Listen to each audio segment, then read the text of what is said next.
Assalamualaikum warahmatullahi wabarakatuh.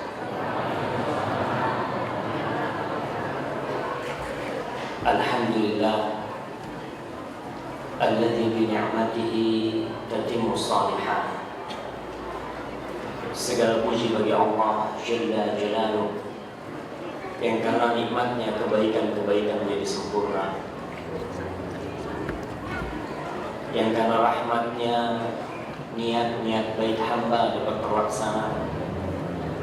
Semua nikmat yang kita rasakan pada hari ini, pada hari kemarin, dan kelak sampai dibangkitkannya manusia dari kuburnya, nikmat itu murni pemberian Allah Jalla Jalaluh,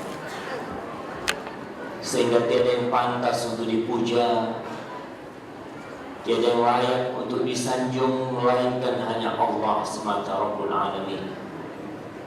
Sehingga tidak sah sholat seorang hamba tanpa dia mengatakan Alhamdulillahi Rabbil Alamin.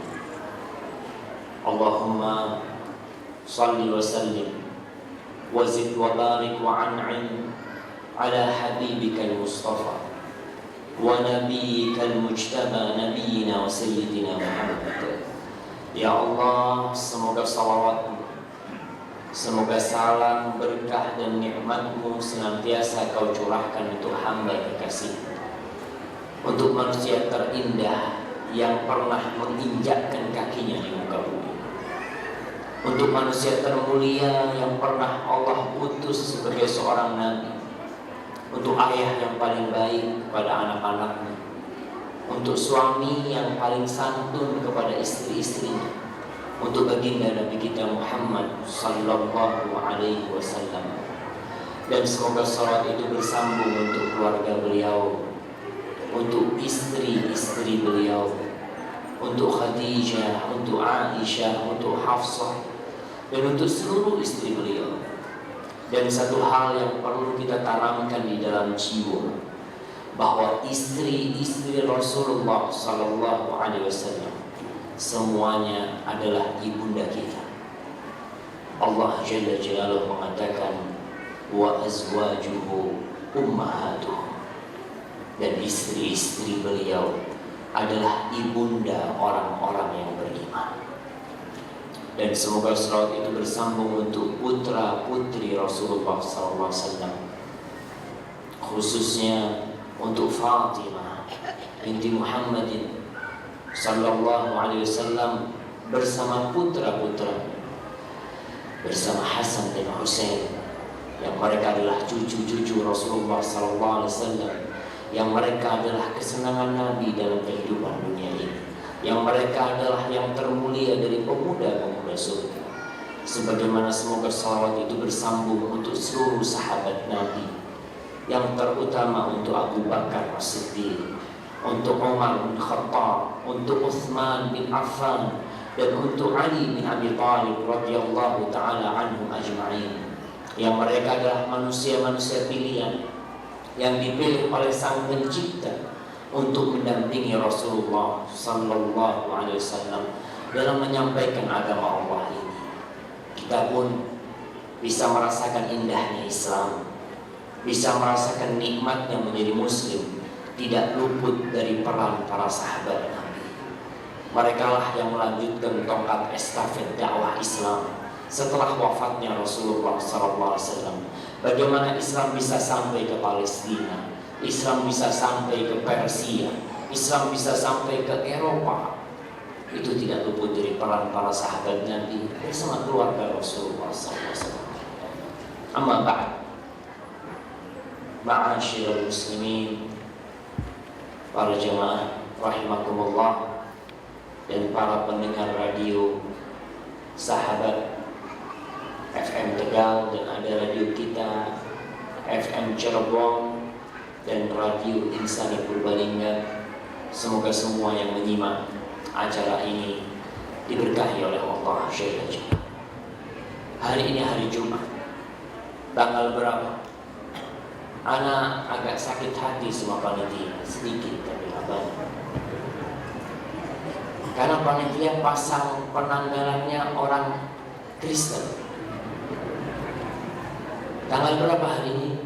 Tulis tanggal 20 November 2015 Masehi. Ingat, Masehi itu artinya Kristus. Kita ini umat Islam, apalagi kita di masjid. Umat Islam itu harus bangga sebagai seorang muslim. Anta muslim, na'am, ana muslim. Apa buktinya Islam? Jam ana penanggalannya tanggal 8 Safar. Itu salah satu bukti. Dan di masjid kita juga penanggalannya masih tanggal 20 di atas sana. Ya, harapan. Semoga harapan itu tidak hanya menjadi sebuah harapan. Umat Islam harus kembali menjadi seorang muslim yang hakiki. Semuanya harus Islam. Apanya? Bukan cuma ucapan, perilaku, pakaian, senyumnya, gerak-geriknya, sekolahnya, semua harapan kita adalah Islami. Hari ini tanggal berapa? Tanggal berapa? Tanggal 8 Safar 1437 Hijriah. Kita harus ingat tuh yang ada di belakang penanggalan.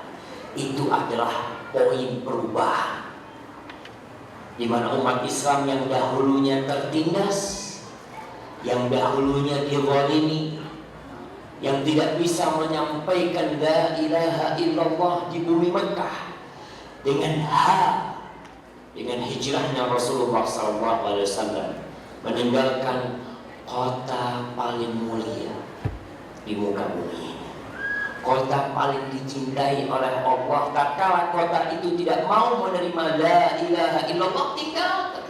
Dan ditinggalkan oleh Rasulullah SAW, pindah ke Madinah. Tapi ternyata hijrahnya Rasulullah SAW merubah wajah dunia. Dalam kurun waktu 10 tahun Rasulullah SAW di kota Madinah sudah dapat menciptakan masyarakat yang madani, masyarakat yang bertauhid, masyarakat yang cinta dengan surga Allah Jalla Jalaluhu. Maka jangan dilupakan penanggalan itu. Dan hari ini hari Jumat. Hari Jumat itu harinya sholawat. Betul Pak? Antum berapa kali sholawat itu? Dari tadi pagi sampai sekarang. Sampai 1000.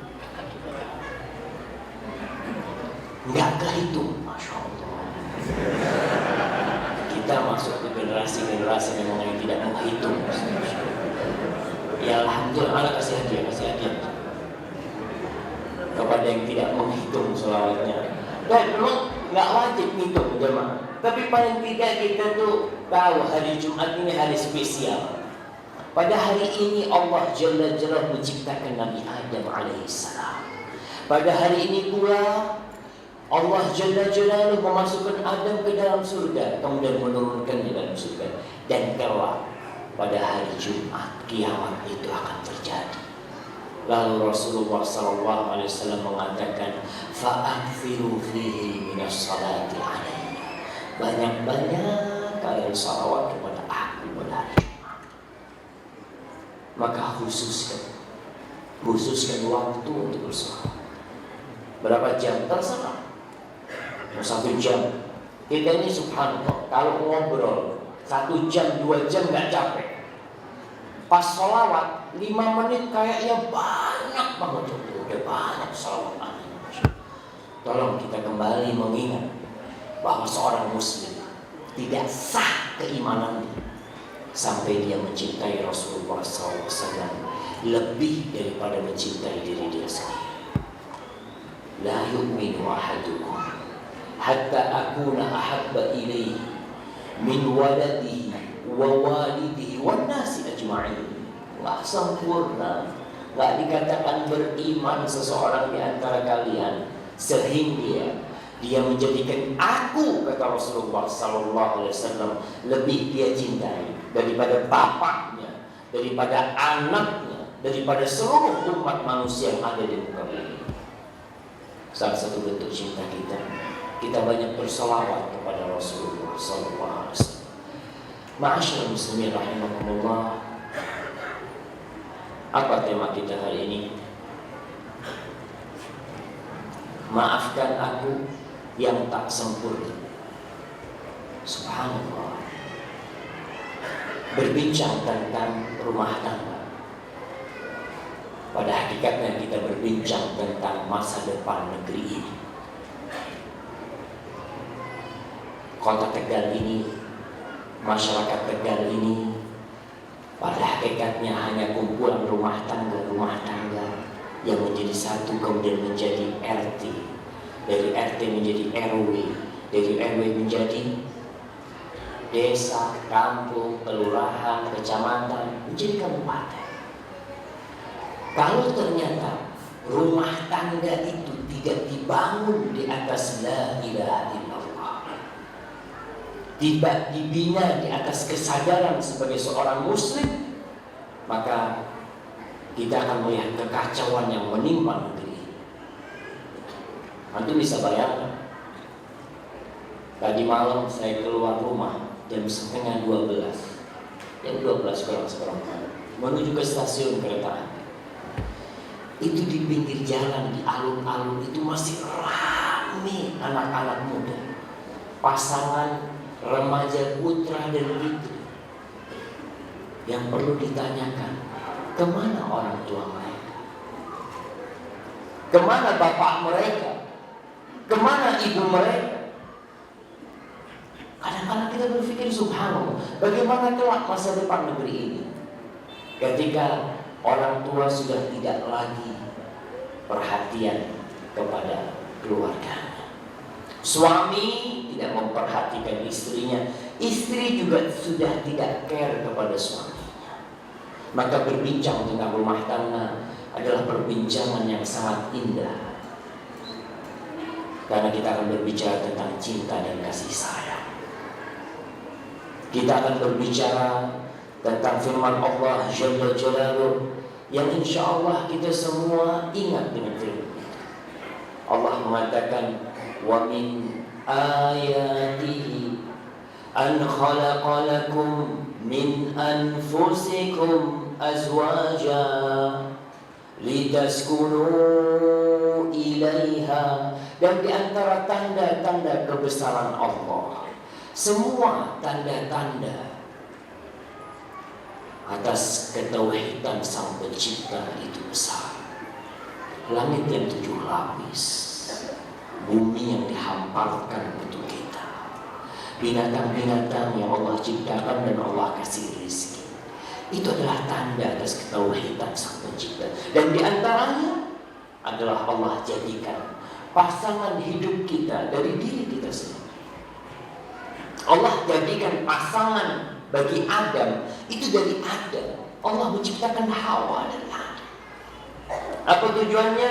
Litaskunu ilaiha, agar kalian merasa damai kepada istri kalian, tentram ketika dekat sama istri. Keluar rumah yang diinginkan adalah pulang ke rumah. Wa ja'ala bainakum mawaddatan wa rahmah. Cinta itu urusan Allah. Tidak sedikit di antara kita yang menikah tanpa cinta. Kenapa kau menikah sama fulana? Wallah, katanya Ummi, dia tuh wanita soleha. Katanya Ummi, anak udah cari tahu, ternyata betul dia wanita soleha. Ente udah cinta? Ya belum. Tapi anak udah cocok sama tuh perempuan. Tenang, betul. Seperti inilah didirikan rumah tangga yang sebenarnya.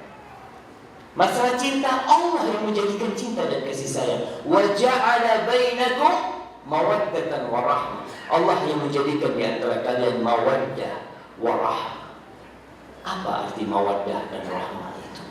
Para ahli tafsir mengatakan bahwa Ibnu Abbas berkata, al-mawaddah hubbur rajuli imra'atah, kecintaan lelaki kepada suaminya. Itu yang disebut dengan mawaddah. Warahmah rahmatuhu iyyaha an yusibaha bisu. Kata Ibnu Abbas, yang dimaksud dengan rahmat dalam ayat ini adalah kasih sayang seorang suami kepada istrinya, agar istrinya tidak ditimpa oleh sesuatu pun yang menyakiti dia. Siapa yang menjadikan itu? Allah. Tapi ternyata muncul manusia-manusia yang menjalin asmara sebelum menikah. Dia sudah mencintai, sudah berkasih sayang, bahkan sudah keluar kemana-mana. Menikah. Setelah 5 tahun pacaran, menikah. Setelah menikah, 5 hari cerai. Subhanallah. Anak ingat ketika ceramah di Purworejo, kalau nggak Purworejo di Kendal, masalah orang-orang yang menjalin hubungan rumah tangga ya, pernikahan setelah pacaran, dia pacaran 5 tahun, 6 bulan cerai. Kata tuan rumahnya mengatakan, subhanallah Ustaz, yang Ustaz katakan itu terjadi dengan keponakan kita. Tapi bukan 6 bulan Ustaz, 5 tahun pacaran, 5 hari cerai. Itu besan belum pulang dari rumahnya, keluarga Ustaz. Masih di rumah itu dia cerai Ustaz. Kenapa? Allah tidak meridai. Wa ja'ala bainakum mawaddatan wa rahmah. Allah yang menjadikan cinta dan kasih sayang. Banyak bisikan-bisikan setan yang mengatakan, Ustaz, kalau tak kenal maka tak sayang. Betul, kita harus kenalin istri kita. Tapi nggak harus kita itu berpacaran. Kenal itu kenali. Rasulullah SAW menjelaskan kalau mau cari istri, udah ada kriteria. Ada orang-orang yang menikah karena kecantikan. Hati-hati. Ibu-ibu kalau ada lelaki meminang, bapak-bapak juga, kalau ada lelaki meminang putrinya ibu karena cantik, hati-hati. Karena kalau cantiknya hilang, ditendang. Kecantikan ini hanya sesuatu yang semu dan sementara. Kalau kita bicara wanita-wanita cantik, subhanallah, dia cantik sebelum menikah. Setelah menikah, dilihat-lihat sama suaminya. Ini ternyata biasa-biasa aja. Tiap hari gak kelihatan sama hari ini. Dulu jarang kelihatan, dari jauh kelihatan, Masya Allah, anaknya siapa ya?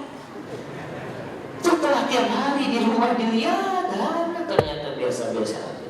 Dapat setahun, 2 tahun, udah mulai hamil, udah berubah fisiknya. Yang awal menikah beratnya 48, 2 tahun 84. Itu sesuatu yang realita, ya memang seperti itu. Maka Rasulullah SAW mengatakan, tungkahul mar'ah li arba. Perempuan itu dinikahi karena cantiknya, karena kayanya. Hati-hati orang tua, kalau bisa jangan pernah menikahkan anaknya dengan lelaki yang menikahi putri kita gara-gara kekayaan. Karena apa? Karena dia hanya cari fasilitas. Dia ingin dengan kekayaan kita. Akhirnya kawin lagi dengan kekayaan istrinya. Alhamdulillah, rizq min Allah. Dia, karena dia hanya mencari kekayaan. Ada yang menikah karena kata Rasulullah SAW, lihasabiha, karena faktor keturunan dia. Di kalangan Arab itu ada yang namanya Gabai. Ada orang-orang yang qabilah, yang nasabnya itu tinggi. Ada lagi yang al-ashraf, yang mungkin mereka adalah keturunan Rasul SAW. Ada yang mereka dari keturunan Rasul SAW mengatakan di dunia. Yang keempat itu orang menikah karena agama. Fadfar bidatid din taribat yadak. Kalau ingin bahagia, cari yang agamanya baik, sudah cukup. Karena kalau hanya wajah, harta, dan faktor keturunan tidak melihat kepada agama, maka sengsara hidup kita. Terus susah, belum cinta, apa masalah? Yang penting kita udah tahu nih perempuan akhlaknya, agamanya baik. Allah menjadikan cinta dan kasih sayang. Ketika kita mencari seperti itu, dan itu yang menjadi standar dan kita lakukan dalam kehidupan ini, Masya Allah, negeri ini akan aman. Kerusakan-kerusakan kriminalitas akan berkurang. Rasul SAW mengatakan ketika seorang lelaki meminang putri kita, kita cari yang seperti apa? Sama, cari yang agama dan akhlak. Beliau SAW mengatakan, "Idza ja'akum man tardawna dinahu wa khuluquhu fa'ankihu." Kalau datang meminang putri kalian, saudari kalian, adik kalian, siapa yang menjadi tanggung jawab kalian, yang agama dan akhlaknya kalian ridhoi.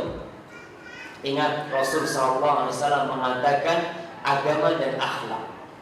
Seharusnya agama dan akhlak ini berjalan bersama. Orang yang agamanya baik seharusnya akhlaknya mulia. Bahkan Rasulullah SAW mengatakan, akmalul mu'minina imanan ahsanuhum khuluqan. Orang mukmin yang paling sempurna keimanannya adalah yang paling baik akhlaknya. Jadi kelihatan dari akhlak. Kalau berbicara agama, dari mana kita tahu orang agamanya baik? Dari kajian ini, dari masjid. Tanya ke imam masjid, Ustaz, fulan ini meminang putri Anda, bagaimana hubungan dia dengan rumah Allah? Ini mau tanya masalah agama. Kata imamnya, Masya Allah fulan, Ana selalu melihat fulan kalau pas ceramah khutbah Jumat telat terus gitu. Kelihatan kan? Oh fulan, agamanya udah gak benar. Ini gak bicara agama. Orang telat Jumatan itu gak benar. Secara agama, iya, malaikat udah tutup buku dia datang. Ini kalau bicara agama. Kalau bicara akhlak, di tempat kerjanya sama sohib-sohibnya, fulan gimana? Fulan Masya Allah fulan itu sholatnya kenceng, adzan ke masjid, tapi kalau ngomong kasar, ini bicara akhlak. Terjadi, suka mengumpat. Dia punya utang sama kita, orang ini sudah 2 tahun nggak bayar-bayar. Nah, itu bicara tentang akhlak. Rasul SAW menyuruh kita untuk memilih yang akhlak dan agamanya baik. Bukan yang wajahnya tampan, bukan yang kaya raya, bukan.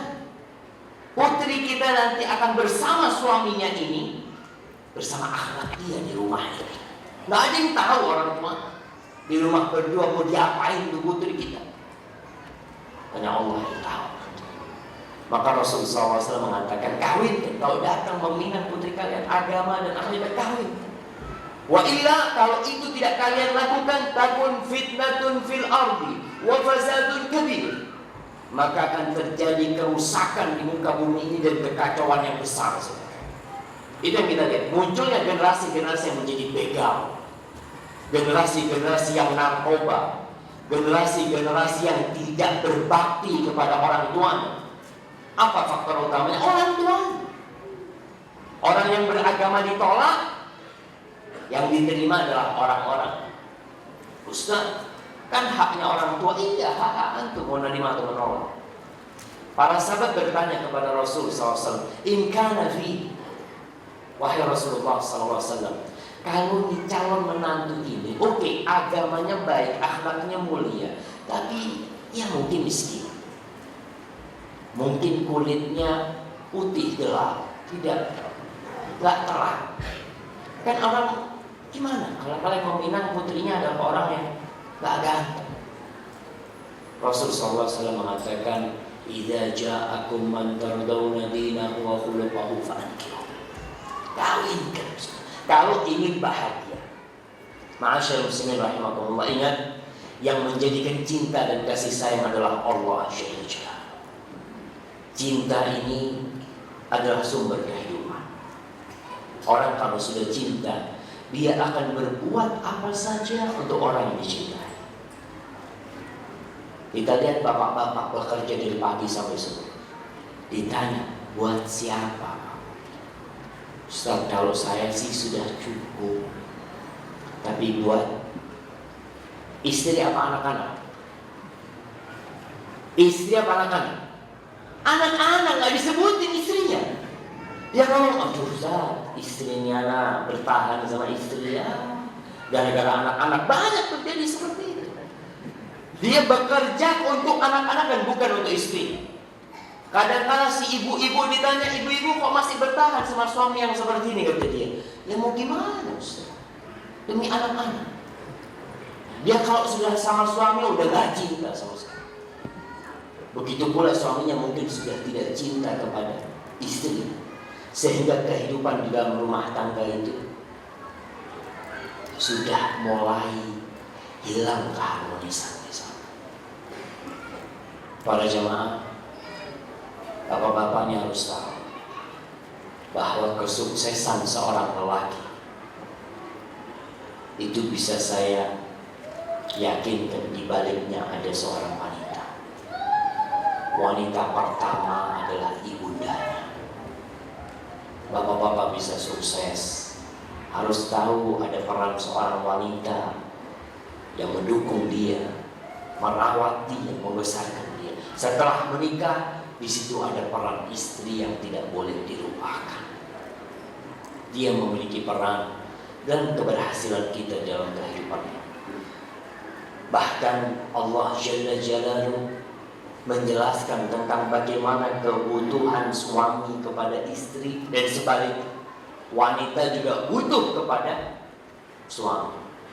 Allah memisalkan seperti kebutuhan tubuh dengan pakaian. Allah berfirman, "Hunna libasul lakum wa antum libasul lahum." Hun, wanita-wanita itu adalah pakaian buat kalian. Wa antum libasul lahun, dan kalian adalah pakaian buat mereka, buat perempuan-perempuan. Jadi kalau ada lelaki sampai tua tidak menikah, bahaya. Karena bisa dilihat dia nggak pakai baju. Itu gimana? Nggak pakai baju. Hasan al-Basri pernah berjumpa dengan seorang pemuda, udah tua, perjaka tua. Lihat sama dia, ente ini antara satu dari dua orang. Imma an takuna ilminan wa imma an takuna fajir. Kau nih sekarang nggak kawin, bisa jadi karena engkau itu memang impoten, kata dia. Yang kedua, atau engkau orang yang suka jajan. Tidak benar. Karena kebutuhan seorang lelaki kepada wanita itu tidak bisa dipungkiri. Hunna libasul lakum wa antum libasul lahum. Allah Jalla Jalaluhu mengatakan, zuhina lin-nasi hubbus syahwat minan nisa. Sudah dicintakan kepada manusia itu syahwat kepada wanita. Dan para lelaki ingat, tidak ada alasan seorang lelaki berzina sedangkan Allah membolehkan bagi dia untuk menikah. Allah mengatakan, fankihu ma taba lakum minan nisa mathna wa thulatha wa ruba'. Ini ayat kaum lelaki hafal semua. Fankihu ma taba lakum minan nisa mathna wa thulatha wa ruba'. Ayat tentang poligami. Ayat ini ingat, nggak putus di situ. Fankihu ma taba lakum minan nisa mathna wa thulatha wa ruba'. Ayat ini bersambung. Dan haram hukumnya memutus sambungan. Fa in khiftum an la ta'dilu fawahid. Kalau kau takut tidak bisa berbuat adil, cukup satu, kata Allah. Maka lelaki, bagaimana kamu berzina? Allah murka bagi kau menikah. Enggak cukup satu, fadl dua. Enggak cukup dua, fadl tiga. Tapi berzina, seorang lelaki muslim sudah menikah berzina, maka dihukum dengan hukuman yang sangat menjijikkan. Dirajam sampai mati. Karena Allah sudah membuka pintu yang halal bagi dia. Dia melakukan yang halal. Ma'asyiral muslimin rahimakumullah, kebahagiaan rumah tangga itu tanggung jawab suami istri. Anak-anak bisa menjadi anak-anak yang soleh dan soleha, itu tanggung jawab suami istri. Jangan hanya mengatakan itu salah suami. Ibu-ibu, suami Ustaz yang kayak gini, yang bawa ngomong ya gimana Ustaz, ibunya kayak gitu. Nah, itu tanggung jawab kalian berdua.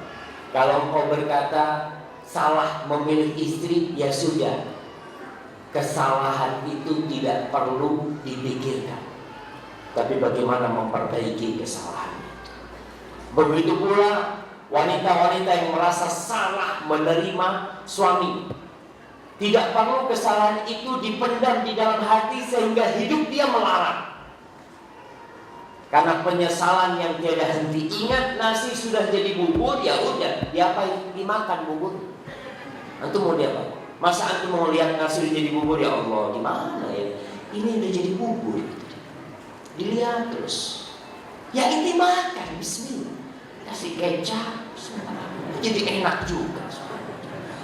Tapi kalau kita hanya memikirkan anak salah, seharusnya tadi itu kompornya anak kecilin. Seharusnya airnya tadi sedikit. Itu jangan mengatakan andai kata. Itu membuka pintu syaitan. Dan dikatakan qadarullah wa ma syaa fa'al. Udah, manusia itu tidak ada yang sempurna. Bapak-bapak nih bukan malaikat, ibu-ibu juga bukan bidadari. Semuanya memiliki kekurangan. Yang kekurangan itu bukan untuk diceritakan. Istriku kayak gini, cerita sama saya. Si ibu-ibu berangkat ke tempat tetangga, cerita suamiku kayak gini, macam-macam. Akhirnya yang ada sakit hati. Allah Jalla telah memberikan kepada kita garis-garis besar bagaimana menghadapi wanita dan bagaimana wanita menghadapi lelaki. Kita harus tahu Allah mengatakan walaysa dzakaru kal untha. Lelaki itu tidak sama dengan wanita. Tidak sama. Secara penciptaan, secara fisik tidak sama. Secara psikis tidak sama. Kejiwaan wanita beda. Maka lelaki harus tahu diri bagaimana dia menghadapi istrinya. Begitu pula seorang istri, dia tahu bagaimana suaminya. Allah memberikan garis-garis besar mengatakan wa'ashiruhunna bil ma'ruf. Pergaulilah istri-istri kalian dengan cara yang ma'ruf, dengan cara yang patuh. Ini walaupun ditujukan kepada kaum lelaki, masuk kaum wanita diperintahkan mempergauli suaminya dengan cara yang ma'ruf. Fa in karihtumuhun, kalau kalian benci sama istri kalian, konteksnya suami benci. Bapak-bapak, kita ini kaum lelaki, kadangkala, wallahu a'lam, ana nggak tahu bapak-bapak, kadangkala manusia itu sampai ke titik jenuh sama istrinya. Melihat ada perilaku istrinya yang berusaha untuk dibenerin, udah capek tapi balik lagi. Ingat dengan firman Allah, fa in karihtumuhunna, kalau kalian benci sama istri-istri kalian, fa asa an takrahu syai'an wa yaj'alallahu fihi khairan katsira. Kata Allah, bisa jadi yang kalian benci itu, yang kalian tidak sukai, Allah jadikan kebaikan yang banyak di balik itu. Nah, mungkin istri kita tak pandai masak, tapi coba antum lihat, kenapa anak melamar dia? Subhanallah, dia nggak pandai memasak, tapi dia pandai berhias. Antum pilih mana? Istri pandai berhias apa pandai memasak? Dua-duanya, Ustaz. Semuanya kepingin dua-duanya. Kita ada dua, alhamdulillah. Kalau urusan dapur, anak tinggal bayar pembantu. Kalau untuk berhias, masa anak akan bayar pembantu suruh berhias? Nggak mungkin. Makan pembantu. Istri kita tidak pandai memasak, tidak pandai berhias, tapi dia pandai ngajarin anak kita ngaji. Subhanallah. Alhamdulillah, kita pulang kerja melihat istri kita ngajarin anak kita. Dzalikal kitabu la raiba fihi hudan lil muttaqin. Ya Allah, yalah, anak mungkin akan bertahan sama istri anak. Anak akan jaga, mungkin Allah akan keluarkan dari rahim istri anak orang-orang yang hafizul Quran. Lihat kepada kelebihan, tidak melihat kepada kekurangan. Rasul SAW menekankan hal ini. Karena apa? Karena kita ini kurang. Kalau hanya melihat kepada kekurangan, yang ada celah. Rasul SAW mengatakan la yafrah mu'minun mu'minah Nggak boleh tuh seorang lelaki yang beriman membenci istri yang beriman. In kariha minha khuluqan radiya minha akhar. Kalau ada perilaku istrinya yang tidak dia suka, pasti ada.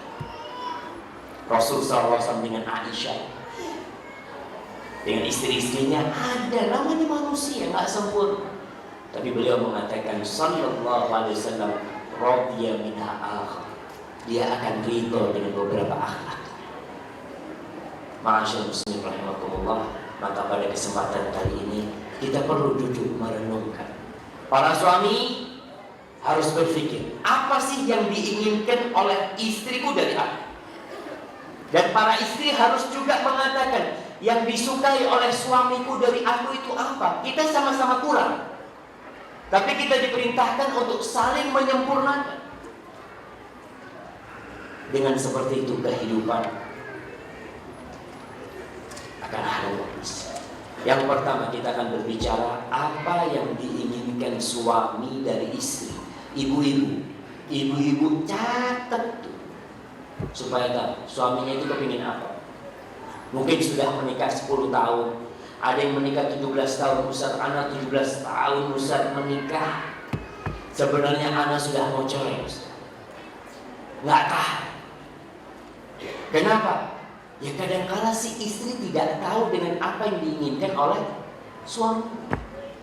Ketika suami ngomong sama istrinya, si istri mengatakan kau egois.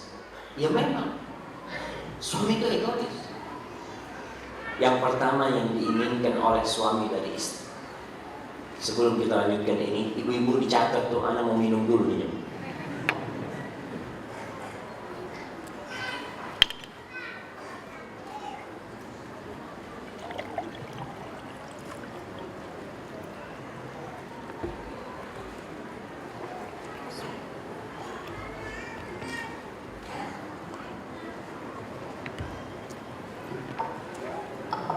Alhamdulillah. Yang pertama, bapak-bapak, kalau yang saya omongkan salah, tolong ditegur. Yang diinginkan suami itu penghormatan. Seorang lelaki lahir sebagai pemimpin. Allah Jalla Jalaluhu menjadikan kaum lelaki itu sebagai pemimpin. Dia ingin dihormati. Lelaki dalam hubungan dia dengan teman-temannya, dia ingin dihormati. Apalagi tak kala di rumah posisi dia sebagai komandan. Allah Jalla Jalaluhu berfirman, Ar-rijalu qawwamuna 'alan nisa bima faddalallahu ba'dahum 'ala ba'din wa bima anfaqu min amwalihim. Lelaki-lelaki adalah pemimpin atas kaum wanita. Allah menjadikan lelaki pemimpin karena Allah memberikan kemuliaan kepada lelaki. Lelaki itu punya hak cerai, tapi bisa dilihat tidak sembarangan lelaki mencerai. Lelaki berpikir lebih panjang daripada wanita. Wanita juga ingin dihormati sama, tapi tidak seperti keinginan lelaki dihormati. Kalau hak cerai itu diberikan kepada ibu-ibu, insya Allah jarang yang punya istri. Karena Anda bisa bayangkan, kalau lagi ribut sama istri di rumah, bang, sudahlah, Anda ceraikan kau. Cerai sudah selesai, nggak bisa. Makanya wanita itu boleh gugat cerai, tapi tidak bisa menceraikan. Karena wanita lebih kepada perasaan. Dia hanya memikirkan perasaan. Lelaki enggak. Dia lebih kepada akal. Dia berpikir panjang. Wa bima anfaqu min amwali. Dan lelaki menjadi pemimpin karena dia memberikan nafkah. Ingat, ibu-ibu harus tahu, ibu-ibu itu dalam Islam dihormati. Tapi sebagian merasa didolimi. Ustaz, kenapa di dalam Islam perempuan tidak boleh bekerja? Siapa yang bilang perempuan di dalam Islam tidak boleh bekerja? Kalau perempuan tidak bekerja, negeri ini tutup.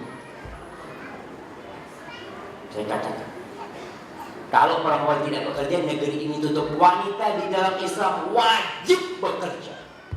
Wajib, catat tuh. Wajib bekerja. Tapi bukan pekerjaan harus dapat fulus. Emangnya di rumah perempuan ngurusin anak, ngurusin suami, nggak kerja? Masak nggak kerja? Mandiin bayinya nggak kerja, nyusuin nggak kerja, itu nggak kerja. Yang bekerja itu ya yang di pom bensin, isi bensin. Ibu bekerja, saya bekerja. Yang ibu enggak, saya nggak bekerja, ibu rumah tangga. Subhanallah, pekerjaan ibu rumah tangga dibandingkan dengan pekerjaan tukang isi bensin lebih berat mana? Rumah tangga. Makanya wanita wajib bekerja, tapi kerjaan wanita yang sesuai dengan fitrah dia. Seorang syekh ketika berangkat ke Amerika sana melihat tuh air terjun Niagara ya, dengan pakaian Arabnya, dengan jenggotnya. Ada cewek-cewek di sana. Cewek-cewek ini melihat ada yang aneh, dipanggil, "You come here." Dia datang Syekh dengan pakaian Arabnya. Anak dengar katanya di negeri ente itu perempuan-perempuan digolimi, mereka dikekang. Kata dia, subhanallah, ente salah informasi. Wanita-wanita di negeri kami itu sebagai ratu. Kita ini di negeri kami adalah kacung-kacungnya perempuan. Kita ini adalah pelayan-pelayannya wanita. Lelaki itu pelayannya wanita. Pagi keluar bekerja, dapat duit, kasihkan ke siapa? Si istri nih. Subhanallah, perempuan itu dimuliakan suaminya sebagai pekerja. Maka seorang wanita yang menuntut bekerja di luar dan merasa dia itu dizalimi di rumah, itu yang perlu diobati. Kata orang-orang Amerika itu, ketika dengar benar seperti itu, iya. Kata wanita-wanita itu, kalau aku ketemu satu lelaki yang kayak gitu di sini, aku cium kaki. Suami yang bekerja untuk istrinya, yang keluar rumah dapat duit untuk istrinya. Jadi pada hakikatnya kerjaan bapak itu cuma terima kasih. Terima duit, kasih istri. Terima kasih. Kehidupan kita. Maka ingat, dengan seperti ini, seorang suami itu ingin dihormati. Maka tolong dihormati. Rasul sallallahu alaihi wasallam menceritakan tentang bagaimana hak seorang suami. Beliau mengatakan sallallahu alaihi wasallam, "Lau kuntu amiran ahadan an yasjuda li ghairillah la amartul mar'ata an tasjuda li zawjiha." Andai kata aku memerintahkan seseorang bersujud untuk selain Allah, niscaya aku perintahkan seorang wanita sujud untuk suami. Dan suaminya jadi budaknya dia. Suaminya bekerja untuk dia. Kadangkala mati di tempat kerjanya. Kadangkala ditabrak ketika dalam kerjanya. Untuk siapa? Untuk istri. Maka ibu-ibu punya kewajiban untuk menghormati suaminya. Penghormatan yang utama adalah dengan mentaati suami. Ya, seorang komandan, apa bentuk penghormatan anak buah kepada komandannya? Taat. Nggak perlu ibu-ibu umpamanya suaminya ngomong, "Dek, aku minta kau jangan ke rumahnya tetangga ya hari ini." Nggak perlu tanya suami, "Mas, laranganmu ini makruh apa haram?" Itu mau bertengkar. Sudah dilarang sami'na wa ata'na. Iya mas. Kemudian ada satu permasalahan. Permasalahan ini salah satu penyebab perceraian. Nah, iya. Jadi harapan jamaah yang di depan bisa merapat sedikit jemaah, karena katanya di belakang banyak yang dapat tempat.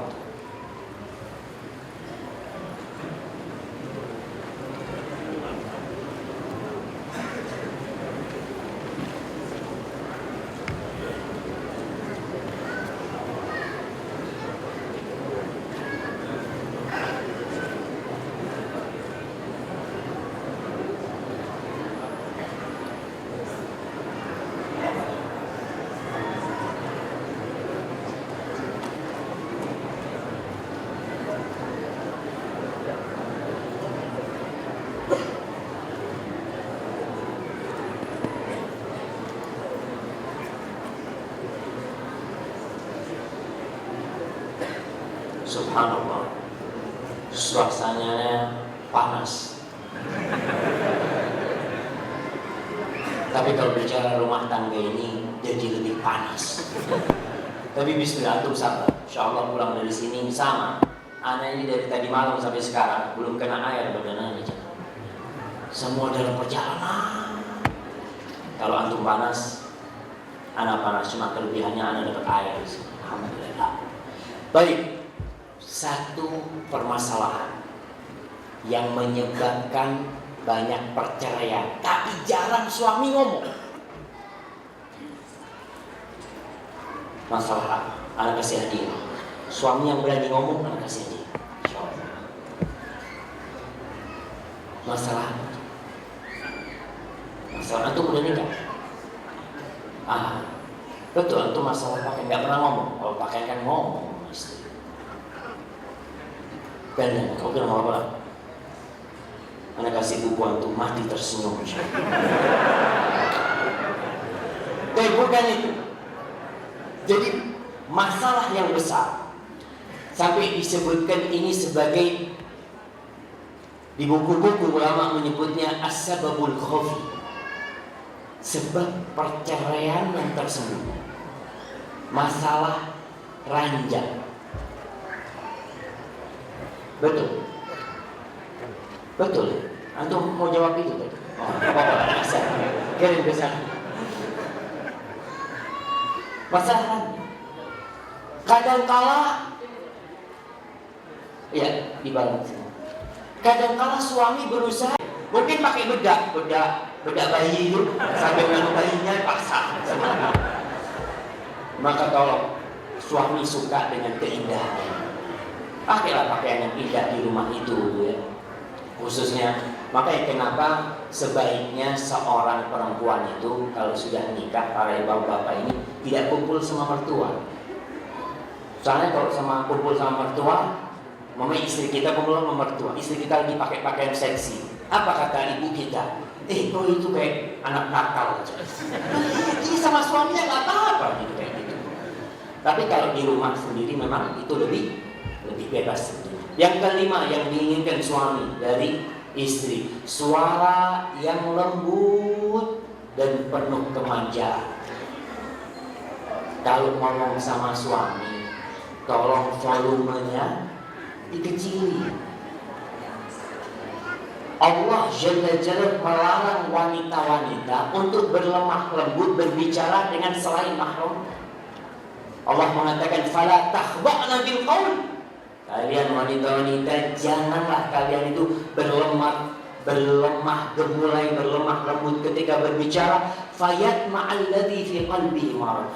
Orang yang sakit hatinya kalau dengar wanita ngomongnya apa ya? Kayak merayu seperti itu. Lelaki ini jadi kepingin sama perempuan. Itu haram hukumnya. Tapi sama suami ya seharusnya seperti itu. Tapi kalau sama suami ngomongnya kasar ya. Suami pulang kerja, Masya Allah, telat kerjanya, buka pintu dilihat. Dari mana? Pulang kerja tanyain, Bang, mau yang hangat apa yang dingin? Masya Allah. Tuh suami ngelihat istrinya kayak gitu, hilang semua kepenatan. Masya Allah, aku nggak mau yang hangat sama yang dingin, aku mau kau. Itu yang seperti ini terkadang di rumah itu mulai hilang nyaman. Orang udah lupa. Ingat, jadi tolong kalau ngomong sama suami direndah. Bahkan Rasulullah SAW mengatakan, ala ukhbirukum binisaikum fil jannah. Kalian mau nggak aku kasih tahu wanita-wanita kalian, istri-istri kalian di surga? Qulna bala ya Rasulullah. Pasti kita mau. Siapa sih mereka itu? Apa kata Rasulullah SAW? Kullu wadudin walud. Mereka adalah wanita-wanita yang pengasih, yang pencinta, walud, yang subur, yang banyak anaknya. Idza ghadibat, lihat nih, hadis ini tolong diperhatikan ini. Idza ghadibat, kalau perempuan ini sedang marah, au usi'a ilaiha, atau disakiti sama suaminya, Au ghadiba zawjuha, atau suaminya yang lagi marah, maka perempuan ini datang menjumpai suami. Dia memegang tangan suaminya, dipegang tuh tangan suaminya dengan berkata, hadhihi yadi fi yadika, la attahilu bi ghamdin hatta tarda. Suamiku, ini tanganku ada di tanganmu. Aku tidak akan memejamkan mataku sampai kau ridho kepada aku. Subhanallah. Ada istri-istri yang kayak gitu ya. Insya Allah pulang dari sini jadi beda. Baik, yang keenam, suami itu butuh dukungan dan motivasi. Dukung apa saja kerjaan suami. Apalagi suami yang mau berbakti sama suami, sama orang tuanya. Ada wanita-wanita yang menghalangi suaminya berbakti sama orang tuanya. Jangan. Dukunglah suami itu ketika berbakti kepada orang tuanya. Karena surga dan neraka suami itu orang tua. Yang ketujuh, suami itu ingin wanita-wanita yang menjaga kehormatan diri. Makanya kenapa wanita itu tidak boleh memasukkan lelaki ke rumah tanpa izin dari suami. Begitu pula masalah Facebook nih sekarang nih, medsos yang lain, Twitter. Ibu-ibu kalau ada lelaki-lelaki lain nih, kontaknya delete semua. Kecuali yang ada perlu. Betul. Ini termasuk yang disukai sama suami. Tapi suami kalau melihat Facebooknya istri, ada, subhanallah, ada seorang lelaki yang ingin mencoba istrinya. Dia jadi teman istrinya di Facebook. Dia godain istrinya. Dia godain gini. Di-delete sama istrinya. Dibuat. Akhirnya datang suami, subhanallah, jazakillah khair, kau menjaga kehormatan diri. Maka hati-hati. Yang bukan sohibnya, yang bukan kerabatnya, yang memang tidak ada hubungan apa-apa, tolong didiri. Karena jangan berpikir, oh di Facebook anak temannya banyak, di Twitter banyak, kata dia, apa gunanya? Kalau ternyata membuat rumah tangga kita jadi kacau. Maka ingat, jaga kehormatan diri. Kemudian didik. Yang kedelapan, suami itu ingin istri-istri yang merawat anak. Ada ibu-ibu yang kerjanya arisan doang. Kalau nggak arisan jalan-jalan. Anak siapa yang membesarkan? Pembantu. Suami akhirnya kurang cinta. Bahkan mungkin suami berpikir untuk menikahi pembantunya. Dia lihat, ya Allah, kayaknya pembantu anak lebih sayang sama anak-anak daripada istrinya. Maka hati-hati. Yang terakhir, cinta. Suami ingin cinta. Nah, kata Rasulullah SAW, kullu wadudin wadud. Seorang istri mencintai suaminya. Dan jangan pura-pura. Ada istri yang pura-pura cinta kepada suaminya. Ingat, cinta yang dibangun di atas kebohongan, keterpaksaan, gak nyaman. Ya udah, terimalah suamiku kayak gini. Ya udah, aku akan berbakti sama dia walaupun dia zalim sama aku. Aku hanya berharap satu, Allah memasukkan aku ke surga dengan kesabaran. Sudah, hargai. Karena memang Rasulullah SAW mengatakan akan muncul nanti masa di mana pemimpin-pemimpin zalim yang menuntut haknya dan tidak memberikan hak kepada rakyat. Bagaimana kondisi rakyat? Apakah berontak? Kata Rasulullah SAW, kalian serahkan hak yang dipinta oleh pemimpin kalian. Lalu bagaimana dengan hak kita? Kalian minta hak kita kepada Sang Pencipta, kepada Allah Jalla Jalla. Ya udah, bismillah, layani suaminya dengan ikhlas, hanya mengharap ridha Allah Jalla Jalla. Selesai ini yang berkaitan dengan suami, yang diinginkan suami dari istrinya. Terus apa yang diinginkan istri dari suaminya? Bapak-bapak sekarang, catat tuh bapak. Jangan Ustaz, alhamdulillah Ustaz sudah kasih tahu istri kita. Sekarang bapak-bapaknya juga nggak sempurna, banyak kekurangan. Yang pertama, kalau yang terakhir yang diinginkan suami dari istri adalah cinta, tapi yang pertama diinginkan istri dari suami adalah cinta dan kasih sayang. Karena wanita ini sosok insan yang perasa, dia sensitif banget. Tunggu. Waktunya Ana sampai jam berapa? Sampai jam 5. Sebentar lagi. Bismillah, Ana izin minum dulu ya.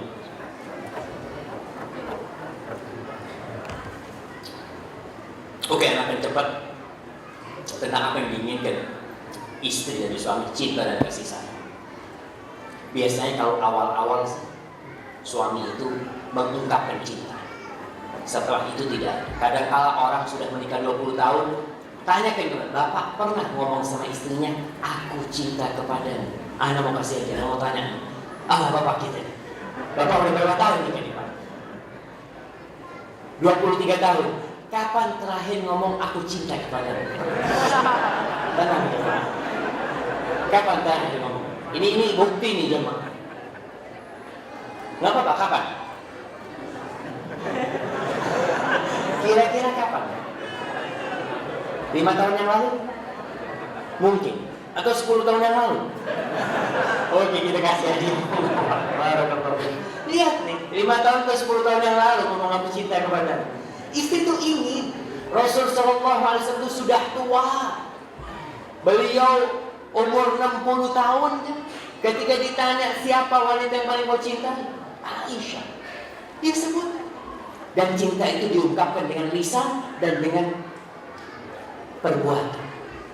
Apa bentuk cinta kita kepada istri kita? Ya tunjukkan dengan mencium dia. Sampai ada seorang yang bertanya, Ustaz, saya ini nggak bisa mencium istri saya, Ustaz, karena sudah keriput, Ustaz, istri saya. Allahu Akbar. Akhirnya yang ada cuma ya sudah kayak gini. Malu mau cewek, Ustaz sudah tua, Ustaz. Jadi nggak ada cinta dan kasih sayang. Tolong untuk cinta. Yang kedua, penghargaan. Sama, istri ingin dihargai atas apa yang dia lakukan. Karena ada seorang lelaki datang ke orang syekh. Dia ngomong, Ustaz ini ceramahnya tentang berbakti kepada ibu, ke ibu ya. Terus kepada ibu. Kapan kepada bapak? Kok nggak diingat bapak dari tadi nggak disebutkan Ustaz ini? Ditanya sama syekh ini, ente siapa nama? Anggap namanya Ahmad. Baik, Ibn siapa? Ibn Ali. Ibn siapa? Ibn Sa'id. Mana ibunya? Nggak pernah disebutkan itu. Apa nggak cukup dalam nasab itu bapaknya doang yang disebut? Bapak udah disebutkan sering, ibu yang jarang disebut. Maka berikan penghargaan kepada istri kita, ibu dari anak-anak kita. Subhanallah, kita lihat istri kita mendidik anak kita, ngajarin anak kita, akhirnya juara 1 di sekolahan. Yang dipanggil siapa? Bapaknya. Maju ke depan bapaknya, Masya Allah. Anak-anak lupa sama ibunya. Hargai. La yashkurullah man la yashkurun nas. Tidak bersyukur kepada Allah yang tidak berterima kasih kepada manusia. Kalau istri kita datang ngasih minum sama kita, katakan jazakillah khair, makasih banyak. So, jangan dilihat lagi ya, 5 menit. Takut 5 menit. Sampai mana? Mana? Jazakillah. Iya, kita nih kalau di warung, di tempat kerja kita ada